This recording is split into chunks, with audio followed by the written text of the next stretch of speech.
아기 예수님의 평안과 소망이 우리 성도들 모두에게 함께하시길 예수님 이름으로 축원합니다.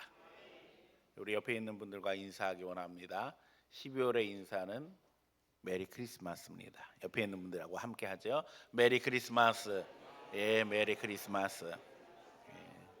메리 크리스마스라는 말의 뜻도 모르고 사람들이 인사하죠. 사실은 성탄절 예배가 복되기를 원한다는 거예요. 우리가 크리스트는 그리스도를 이야기한다는 거 알죠? 그 뒤에 있는 마스라는 그 단어부터 영어로 맺습니다만은 이것이 예배를 이야기하는 거예요. 그러니까 그래서 미국에서는 해피 할라데이 하자고 그러는 거예요.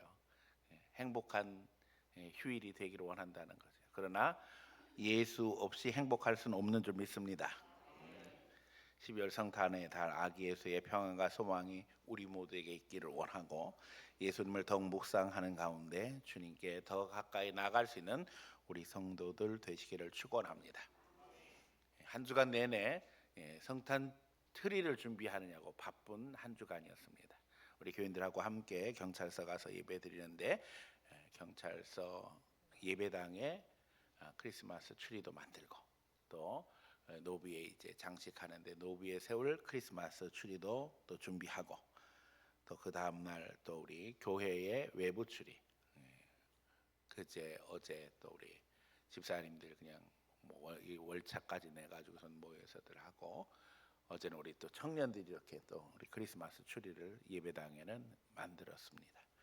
그래서 너무나도 감사하고 우리가 기도해야 될 것은 성탄의 불빛이 지나다니는 사람들 또 쳐다보는 모든 사람들의 마음에 예수님의 평안과 소망 위로로 전달되기를 기도해야 될 줄로 믿습니다.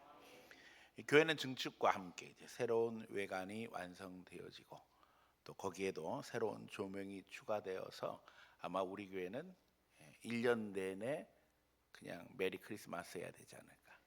그래서 성탄 불빛보다도 더 강한 불빛이 조명이 지금 설치가 된 상황입니다. 교회는 2026년도를 준비하기 위해서 여러 가지를 지금 계획하고 실천하고 있습니다. 이미 임직식 준비에 들어갔습니다. 지난주간 공동회의를 통해서 은혜스럽게 모든 분들이 다 가결되었고 또 이제 임직식을 맡은 순서자들에게도 지난주간 다 전화를 드려서 약속을 마쳤습니다. 사실 몇 달 전에 이제 다 약속이 되어 있었지만 다시 한번 확인하는 전화를 드렸고요. 또 지금 우리 교회 주보에는 내년도 신규 서리 입사 집사 대상자 이름이 올라와 있습니다. 그래서 이분들과 함께 이제 우리 직분자 교육이 이번 주일 토요일부터 시작이 되어집니다. 12월 13일, 20일, 27일, 1월 3일, 1월 10일. 그래서 기존 직분자들을 포함해서 기존 직분자들도 재교육이 필요한 것이 제가 늘 이야기하지만 계속 업그레이드 되지 아니하면 우리 교회 형편은 지금 소외되고 도태될 수뿐이 없는 상황입니다. 계속 교육받고 교회의 변화에 대해서 적극적으로 협력하고 또 그 가운데 본인이 발전해야 된다는 거예요. 그래서 기존 직분자들 또 새롭게 이번에 임직식을 하는 또 심지어는 신규 서리 집사까지 다 하나님 앞에 나와서 하고 신규 서리 집사들은 특별히 교육에 제대로 참석하지 아니하면 임명이 안 됩니다. 지금 대상일 뿐이지 임명이 된 것이 아니니까 잘 이해를 하시고 지금 이 교육에 적극적으로 참여해 주시기를 부탁드립니다. 오늘 이제 남전도에 총회가 있습니다. 특별히 이제 남전도 회원들이 많이 늘어난 것이 30대, 40대, 50대에서 많이 성장했기 때문에 인원 조정을 통해서 새롭게 우리 회원들을 재편성했습니다. 그래서 20명 안팎으로 조정을 하고 이렇게 해서 연령에 따라서 다시 조정을 하다 보니까는 거의 대부분의 지금 전도회 회장이 이제 전도회를 옮기는 상황이 되었어요. 그래서 제가 지난주에 불러놓고 부탁드리기를 회장은 모아서 회장만 뽑고, 그럼 이제 신임 회장이 생기죠. 거기까지만 하시고 새 임원은 새 회장이 선출할 수 있도록 도와주시면 좋겠다. 그래서 이제 지금 주보에 보시는 것처럼 시간과 장소가 1부 예배 끝나고 2부 예배 끝나고 어디서 모여주세요 하고 지금 올라가 있는 상황입니다. 오늘은 또 여전도회 회장단 모임을 갖습니다. 시간은 주보에 공지가 되어 있고요. 역시 연령 조정과 함께 우리 회의를 진행하게 됩니다. 이미 여러 번 지금 이야기들을 나눴던 부분입니다. 그래서 함께 진행이 되고요. 특별히 이제 이번 주로 공사는 거의 대부분 끝날 것으로 기대를 하고 있습니다. 이것과 함께 주일학교 부서 조정과 교사 배치, 그리고 이제 교육자 충원까지 모든 것들이 이제 계획된 대로 진행이 되면서 아마 2026년대는 여러 가지 것들이 바뀌고 새로워지는 한 해가 될 것을 기대하며 12월을 알차게 보내야 되는 것이 우리의 상황이 되었습니다. 우리 모두가 다 함께 동참하고 기도하고 헌신할 수 있기를 부탁드립니다. 오늘 본문의 내용 우리가 너무나도 잘 아는 원시복음, 최초의 복음이라고 알려진 창세기 3장 15절의 배경이 되는 내용입니다. 인간의 타락, 그리고 그 절망적인 상황 속에서 소망을 말씀하신 내용입니다. 그리고 우리가 아는 것처럼 그 핵심적인 단어는 여자의 후손이라는 표현입니다. 바로 여자의 후손은 누구를 이야기하는 겁니까? 예수님을 이야기하는 것입니다. 교회는 지금 성탄절을 준비하는 절기로 대림절 혹은 대강절이라고 불려집니다. 예수 강림을 준비하는 절기라는 뜻입니다. 예수님 아기로 오심을 기뻐하며 그것을 준비하는 가운데 우리가 주님을 섬기기를 원하며 오늘 말씀 속에 절망 속의 소망이라는 제목으로 말씀 증거하려고 합니다. 이 말씀 증거할 때 여러분 마음 심령에 더 큰 소망이 솟아나고 더욱 예수님을 의지하는 가운데 주의 축복을 풍성히 누릴 수 있기를 예수님 이름으로 간절히 축원합니다. 첫 번째는 특별한 존재에 대한 이야기가 오늘 펼쳐지고 있습니다. 아담과 하와는 하나님의 형상과 모양으로 만들어진 유일한 존재입니다.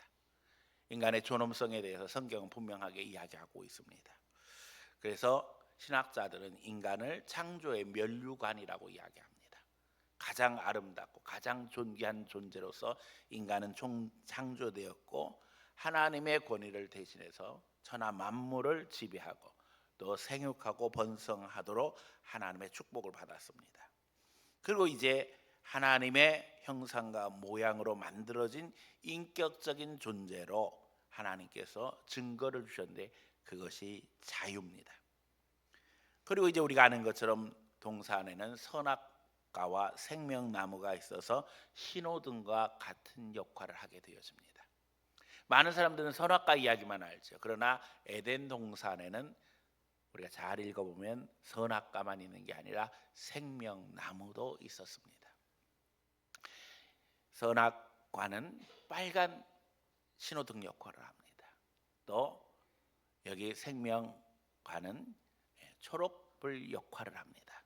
신호등에 있어서 빨간불은 우리가 아는 것처럼 멈춰랍니다. 그리고 초록불은 가라는 거죠.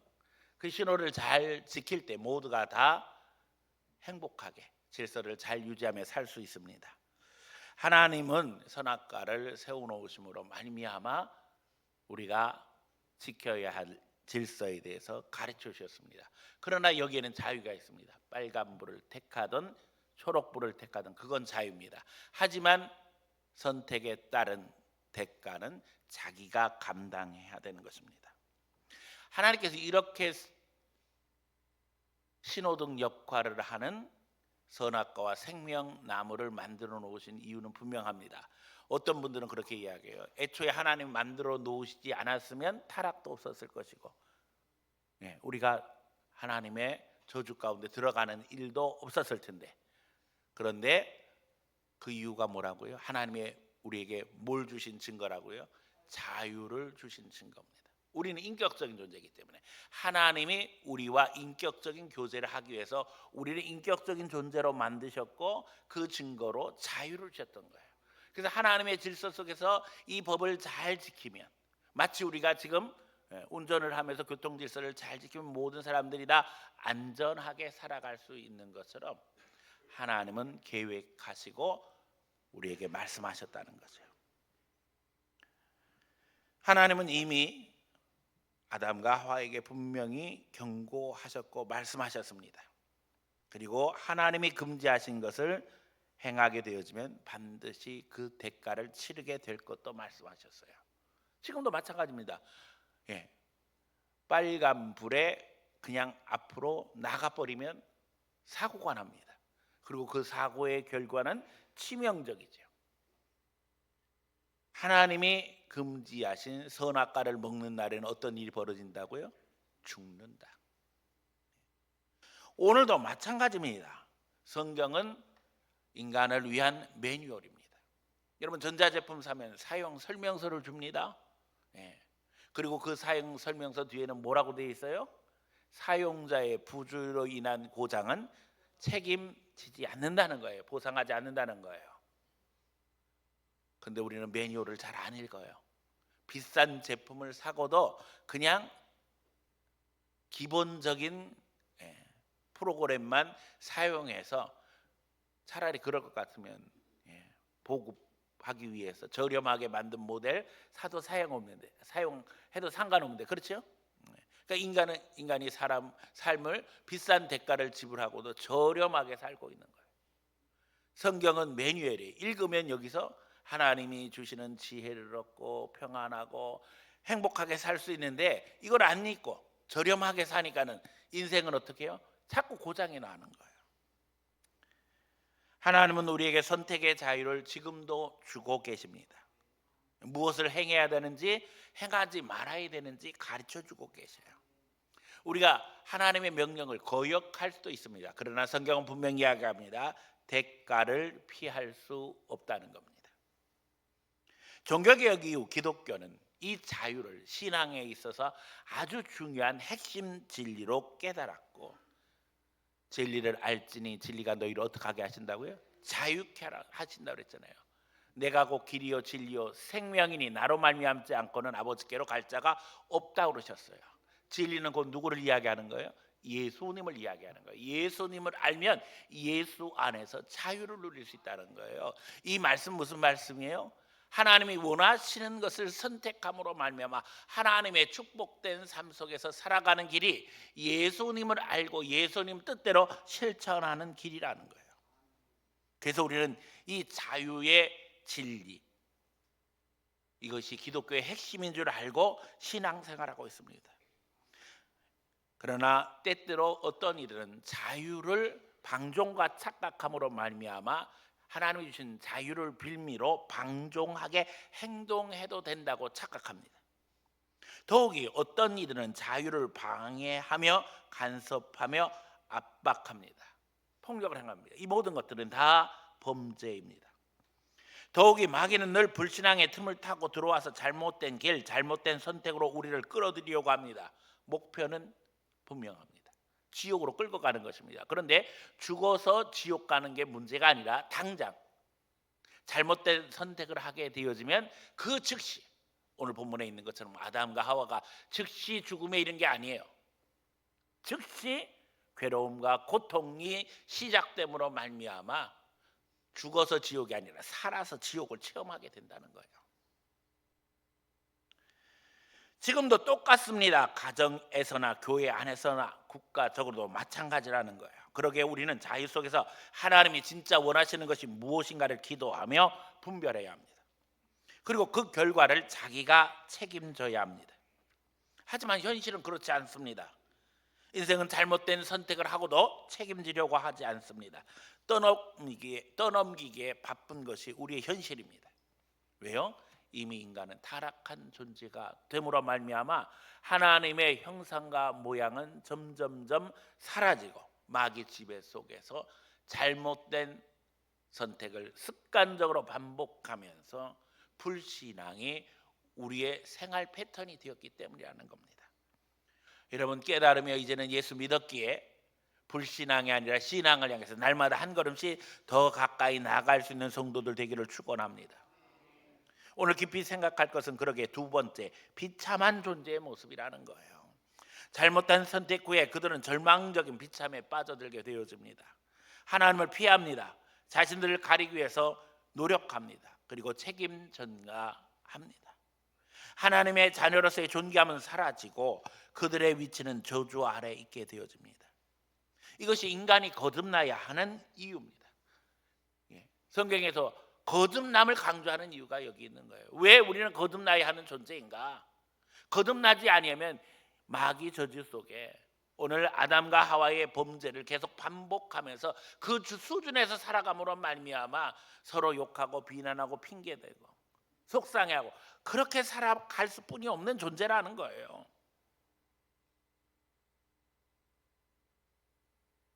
하나님을 떠나서 인생은 살아갈 수가 없습니다. 거기에 대해서 성경은 분명하게 기록하며 이제 우리가 하나님이 원하시는 거룩한 삶을 살기를 원하고 계십니다. 하지만 아담과 하와가 범죄할 때 이미 하나님은 그 범죄에 대한 대가를 지불하게 되는 것을 말씀하고 계시죠. 남자는 죽음에 대한 이야기를 듣습니다. 너는 흙에서 왔은즉 어떻게 될 거라고요? 흙으로 돌아갈 것이다. 그리고 또 이야기하십니다. 너는 이제 수고해야 내 입에 먹을 것이 들어갈 것이다. 땀과 함께 내 식물을 먹게 될 것이다. 땅이 저주를 받았은즉 가시와 엉겅퀴를 낼 것이다. 여러분 이게 우리의 삶이에요. 희한하게 농사 지어본 분들은 다 알잖아요. 열심히 씨앗을 뿌려도 우리가 뿌린 씨앗보다 뭐가 먼저 나와요? 잡초가 먼저 나옵니다. 이게 현실인 거예요. 왜요? 저주받았기 때문에. 사람이 타락함으로 말미암아 나타난 결과는요, 사람이 저주 가운데 살아가게 된 것인데 그 저주가 모든 피조물에 다 영향을 끼치게 되었다는 거예요. 왜냐하면 하나님께서 인간에게 모든 천한 만물을 지배할 수 있는 권세를 주셨는데 하나님 앞에 타락함으로 말미암아 더 이상 천한 만물도 사람에게 복종하지 않게 되었다는 거예요. 거역하고 저주 가운데 살게 되어서 성경이 뭐라고 이야기하고 있어요? 세상 모든 피조물들이 하나님의 자녀들이 회복되기를 갈망하고 있다는 거예요. 그래야지만 축복의 삶으로 천한 만물 모든 것이 들어갈 수 있다는 겁니다. 성경은 수직 관계로 모든 것들을 설명하고 계시는 거예요. 하나님과 우리의 수직 관계가 회복될 때 우리가 다스리고 우리가 경영해야 될 모든 것들이 하나님의 축복 속에 회복된다는 거예요. 여러분 이 귀한 진리 속에서 우리의 인생을 다스리며 경영하며 하나님의 축복을 증거할 수 있는 성도들 되시기를 축원합니다. 여자는 해산의 고통에 대한 이야기를 듣습니다. 너는 임신하고 해산하는 고통을 갖게 될 것이다. 그러나 여러분 우리가 아는 것처럼 자녀를 갖고 자녀를 출산하는 것이 얼마나 큰 축복입니까? 하지만 그게 고통이 될 거라는 거예요. 그러면서 너는 남편을 사모하게 될 것이다. 하지만 남편은 너를 다스릴 것이다. 이 남편을 사모한다는 본래의 히브리 의미는요, 남편의 자리를 사모한다는 거예요. 현실적으로 벌어지는 일들이죠. 가정에서 남편을 사모하는 것이 아니라 남편의 리더십을 사랑함으로 가정마다 갈등이 일어날 수뿐이 없다는 거예요. 이게 이제 현실인 거예요. 그렇지만 결국에는 남편이 너를 다스리게 될 것이다. 결국 부부간에 갈등할 수뿐이 없는 미래에 대한 이야기를 듣게 되어집니다.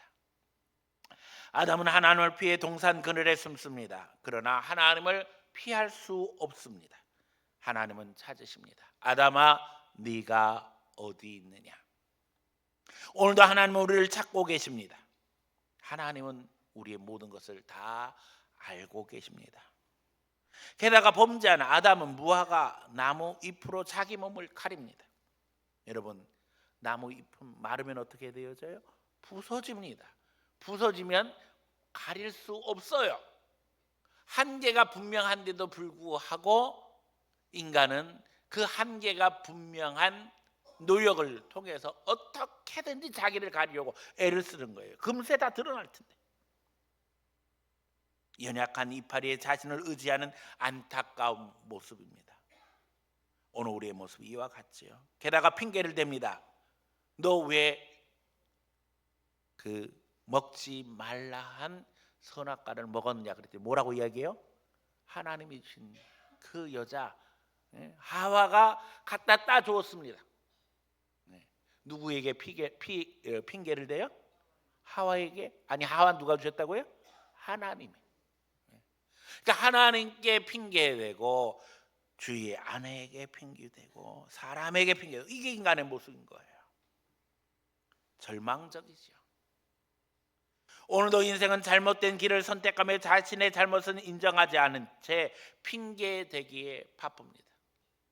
나는요 잘못한 게 없어요. 다 내 옆에 있는 사람 때문이에요. 사람 잘못해서 잘못 만나서 그래요. 그런 경우가 허다하죠. 학교에 학부모가 불려가면 학부모님들이 하는 말은 다 똑같다고 그래요. 우리 애는 착한데 얘가 친구를 잘못 만나가지고 이렇게 됐어요. 그 친구도 어느 집의 귀한 아들이에요. 네. 이게 너무나도 희한하잖아요. 하나하나 보면 다 착하고 사랑스러운데 얘네들이 모여서 움직이기 시작하면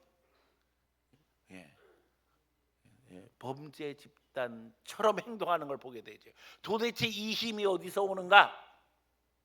이게 인간이 타락한 결과, 그 증거라는 거예요. 여러분, 오늘 마귀는요, 아버지는 자녀를 탓하게 합니다. 자녀는 부모를 탓하게 합니다. 아내는 남편을 탓하게 합니다. 남편은 아내를 탓하게 합니다. 형은 동생은, 동생은 형을 탓하게 합니다.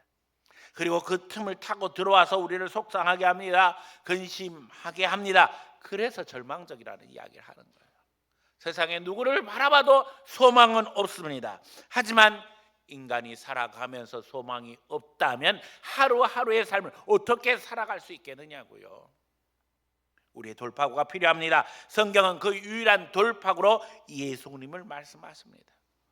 이 절망적인 상황 속에서 예수님의 이야기를 하나님이 하시는 거예요. 세 번째, 여인의 후손에게 비밀이 있습니다. 절망 속의 복음, 그 이야기는 바로 하나님이 저주 속에 말씀하신 축복의 메시지에 담겨져 있습니다. 절망 속에도 복음이 있다는 겁니다. 하나님은 그 저주 속의 비밀을 드러내십니다. 여자의 후손에 대한 말씀은 우리에게 위로와 소망이 되게 하십니다. 여자의 후손은 뱀의 후손의 머리를 박살내게 될 것이라는 겁니다.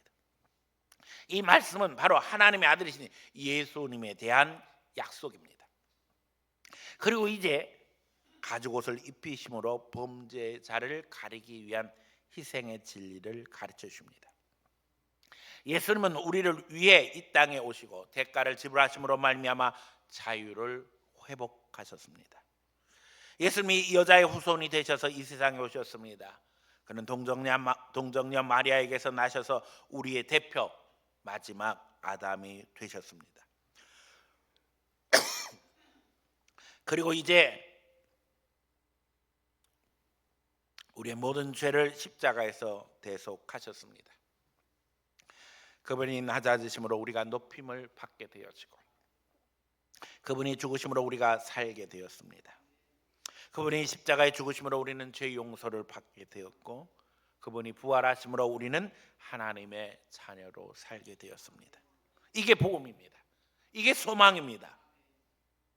하나님의 자녀로 회복된 우리는 비로소 자유를 누리게 되었습니다.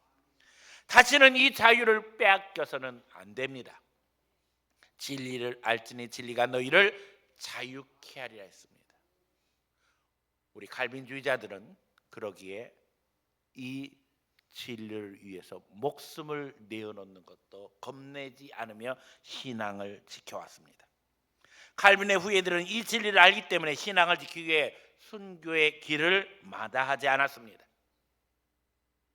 예수님이 우리에게 가르쳐 주신 이 신앙의 진리의 핵심이 바로 예수 그리스도로 말미암은 진리를 알고 진리를 지키는 것이라는 것을 알기에 우리는 기꺼이 목숨을 내놓으며 이 길을 지켜왔습니다. 이 강단을 지키기 위해 칼비니스트는 수없이 많이 협박을 견뎠었고 순교를 했습니다. 프랑스의 위군호는 레지스탕스가 되었습니다. 또 영국의 청교도들은 프로테스탄트가 되었습니다. 이 말이 다 저항한다는 의미를 가지고 있습니다. 우리는 무엇에 대해서 저항했어요? 우리의 자유를 빼앗으려고 하는 모든 잘못된 압박과 도전에 항거하며 진리를 지키기 위해서 목숨을 걸고 여기까지 왔습니다. 그들은 국가를 위한다는 이유로, 심지어는 하나님을 위한다는 이유로, 교회를 위한다는 이유로 자유를 빼앗으려고 성도들을 억압하며 목회자들의 목숨을 뺏어갔습니다. 죽이고 또 죽이고. 제가 이야기했잖아요. 프랑스에서 위근호들을 핍박할 때 30만 명이 죽고 100만 명이 떠났습니다. 독일에서는 30년 종교 전쟁 중에 800만 명이 죽거나 심각한 장애를 갖게 되었습니다. 인류 역사상 이렇게 큰 전쟁과 위기 핍박은 없었습니다. 그 당시 프랑스나 독일의 인구는 2천만 명뿐이 되지 않았어요. 유럽 전체에 엄청난 충격적인 사건입니다. 그럼에도 불구하고 유럽의 종교개혁의 한계는 너무나도 분명했다니까요. 국교의 시스템을 벗어나지 못했어요. 그래서 계속적으로 국가는 교회에 간섭하기를 원했던 거예요. 그래서 청교도들이 결국에는 모든 기득권을 다 포기하고 신앙의 자유를 지키기 위해서 목숨 걸고 대서양을 건너가 새로운 대륙에서 신앙의 깃발을 들고 새로운 나라를 세운 것이 미국입니다. 그래서 양심의 자유, 종교의 자유를 헌법의 기초로 세우고 더 이상 국가는 교회에 간섭하지 아니한다는 원칙을 세워서 하나님 앞에 바른 신앙을 지켜야 되겠다고 하는 간절한 신앙의 고백 속에 나라가 세워지게 되었고, 이 말씀드린 것처럼 미국의 부흥운동을 통해서 한국교회가 세워졌고, 한국에 온 선교사들은 애초부터 교회만 세우는 것이 목적이 아니라 하나님이 원하시는 하나님의 나라를 세워야 된다는 목적을 가지고 학교를 세우고 병원을 세워서 하나님의 진리를 가르침으로 말미암아 오늘의 대한민국이 서게 되었다는 사실을 잊어버려서는 안 됩니다. 이것이 인류의 소망이며 축복입니다. 오늘의 민주주의가 누구의 피 위에 세워져 있는가를 생각하면 바로 신앙의 자유를 지키기 위해 목숨 걸었던 신앙인들의 순교 위에 세워져 있다는 사실을 잘 기억해야 합니다. 아직도 세상에는 예수님을 알지 못하는 안타까운 영혼들이 있습니다. 왜 우리가 목숨을 걸며 신앙의 자유를 지키기 위해서 애쓰고 힘쓰며 헌신해 왔는가? 그 수많은 핍박을 겪으면서 유럽의 그리스도인들이 하나님 앞에 헌신하며 심지어는 신대륙을 개척하고 거기에서 바른 신앙을 꼽히기 위해서 목숨을 불살랐는가를 잊어버려서 안 됩니다. 지금도 예수 알지 못하는 영혼들은 지옥 같은 삶을 삽니다. 이 자유의 축복이 무엇인지 모릅니다. 북한에서 탈북해온 수많은 사람들이 이야기합니다. 자유가 뭔지도 몰랐다는 거예요. 그런데 와서 보니까 자유가 뭔지 알겠다는 거예요. 아직도 세상에는 예수님 알지 못하는 수많은 영혼들이 있다는 사실을 잊어버려서는 안 됩니다. 자유를 흉내내고 있지만 진정한 자유는 예수 안에만 있는 거예요. 자유의 축복을 알지 못한데 잘못된 선택을 괴로워하며 낙심합니다. 왜요? 잘못된 선택을 하면 대가를 지불할 수뿐이 없는 게 인생입니다. 모두 다 복음이 필요한 자들입니다. 그들에게 우리 모두 예수님을 전해 이제 소망 가운데 든든히 우리 모두 설 수 있기를 축복합니다. 우리는 지금 두 개의 길 중에 하나를 선택해야 합니다. 암적 존재가 되어서 나만 잘 먹고 잘 사는 길을 택하다 결국에는 나도 망하고 교회도 망하고 나라도 망하고 인류도 망하게 할 것인가? 아니면 내가 하나의 미랄이 되어져서 예수님처럼 십자가 지고 나감으로 말미암아 내가 죽음으로 내 가정 살리고 내 교회 살리고 내 민족 살리고 인류를 살릴 것인가? 암세포는 저만 살려고 합니다. 그런데 결국에는 사람 죽이고 말죠. 그러나 미라는 죽어짐으로 많은 생명을 얻게 되었습니다. 우리의 선택은 분명합니다.